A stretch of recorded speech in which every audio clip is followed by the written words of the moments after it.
BS 칼럼.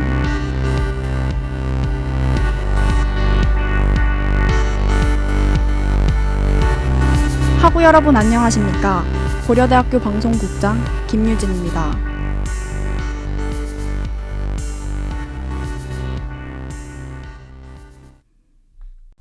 다들 집에 내려가시면 부모님과 장 보러 많이 가시죠? 주로 대형마트를 이용하실 거라 생각합니다. 주차도 편리하고 쇼핑 환경도 쾌적해서 많이들 찾으실 텐데요. 가끔 알아보지 않고 장 보러 갔다가 문이 닫혀 그냥 돌아오는 당황스러운 일, 한 번쯤은 겪으셨을 것 같습니다. 대형마트의 의무 휴점이란 한 달에 한 번에서 두 번을 정기적으로 그리고 의무적으로 쉬도록 해둔 법인데요. 주변 상권과 소규모 자영업자들을 보호하기 위한 차원입니다. 대형마트 영업 제한은 전통시장과 골목상권을 보호하기 위해 2012년 유통산업발전법이 개정되면서 시작됐습니다.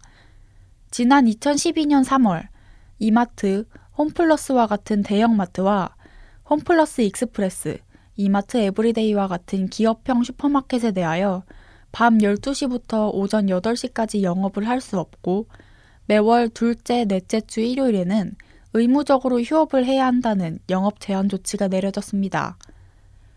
대형마트와 기업형 슈퍼마켓이 늘어나면서 전통시장과 동네 소규모 가게의 운영이 어려워져 문을 닫는 결과가 속출하자 이들을 돕기 위해 지자체에서 조례를 발표한 것입니다.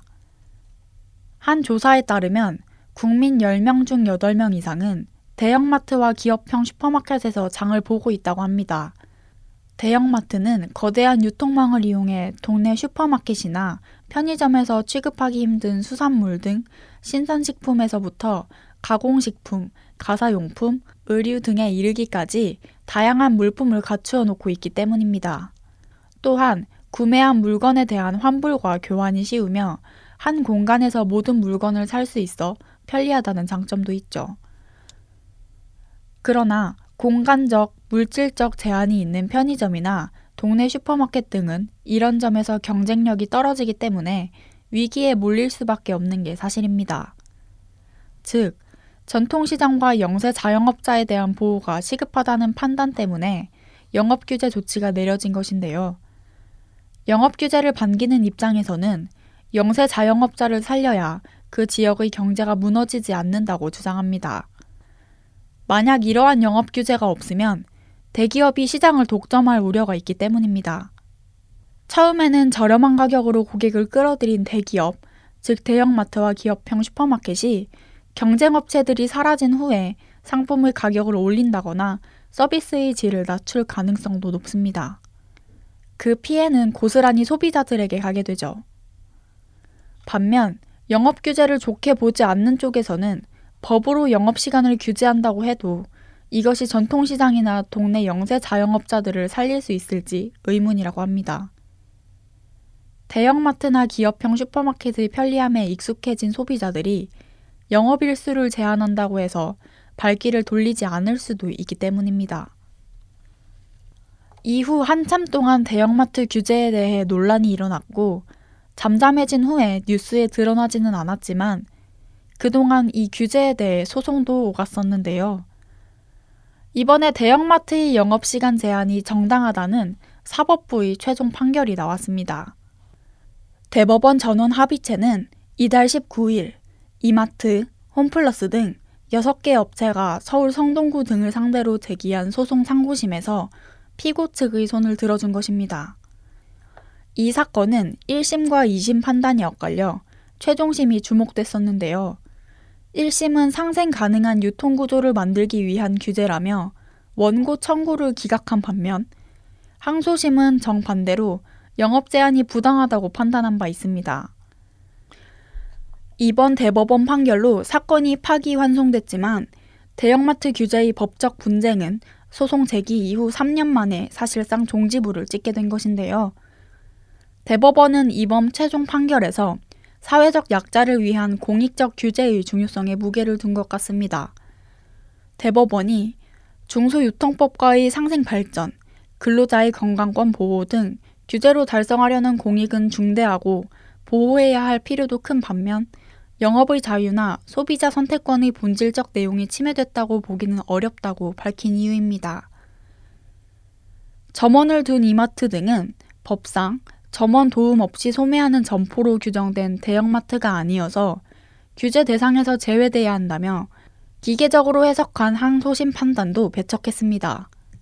일단 대형마트로 등록됐다면 점원 도움 여부를 살필 필요가 없다는 게 대법원의 설명입니다.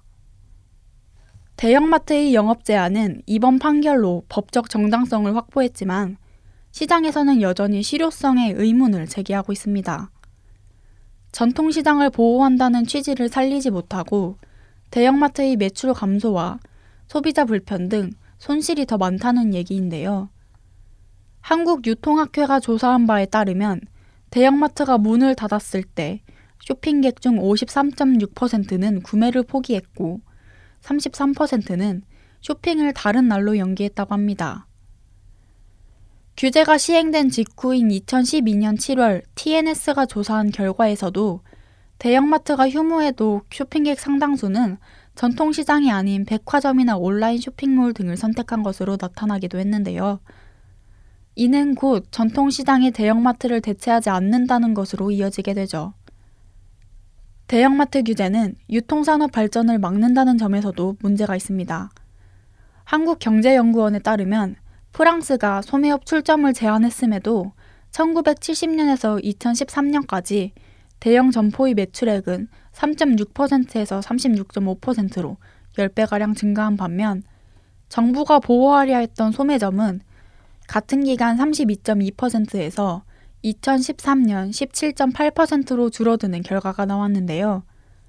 소비자의 선택을 받지 못하고 시장 흐름에 역행하는 규제는 실효성이 없다는 것을 보여주는 사례이기도 하죠. 하구 여러분들은 어떻게 생각하시나요? 2012년 제가 이 논란을 처음 접했을 때는 대형마트 영업 규제를 하는 것만이 옳다는 생각을 했었는데요. 대형마트와 전통시장, 양측의 경제효과 분석 자료만으로는 규제에 따른 전통시장과 중소상인들의 매출 증대 효과나 대형마트 개설자와 납품업자 등의 매출 감소 효과의 경중을 정확히 비교하기는 힘들다고 생각했습니다. 또한 규제의 취지 등에 비추어 단순히 경제효과 분석 등에 따르면 적어도 대형마트의 연도별 증가 추세와 그에 대응하는 전통시장 등의 지속적 위축 현상이 일반적으로 상관관계가 있고 실제 의무 휴업일 지정의 규제로 인한 전통시장 등의 고객수 증가나 매출액 증대 효과가 통상 예측 가능하다는 점을 그 당시 확인할 수 있었기 때문입니다. 하지만 3년이 지난 지금 다시 이 논란에 대해 접하고 조금은 생각이 바뀌었는데요. 분명 전통시장과 소상공인을 살리기 위해 대형마트를 규제하는 것이 나쁘다고 생각하지는 않지만 좋다고도 생각되지는 않습니다. 골목 상권을 이렇게 법으로만 보호한다고 해서 전통시장이 살아날 것이라고는 생각하지 않기 때문입니다. 전통시장의 성장을 위해 대형마트를 막기보다는 전통시장 자체의 특색을 키우는 것이 우선되어야 합니다. 서울의 광장시장만 가도 저녁 시간에 술을 드시러 오시는 분들도 많고 주말에 가보면 많은 사람들이 온 것을 확인해 볼 수 있는데요. 그곳에 우리가 먹고 싶어하는 먹거리와 보고 싶어하는 볼거리들이 있기 때문입니다. 따라서 전국에 산재되어 있는 우리의 전통시장들도 자체적인 경쟁력을 키워 대형마트는 대형마트대로 전통시장은 전통시장대로 조화롭게 발전시켜 나가야 한다고 생각합니다.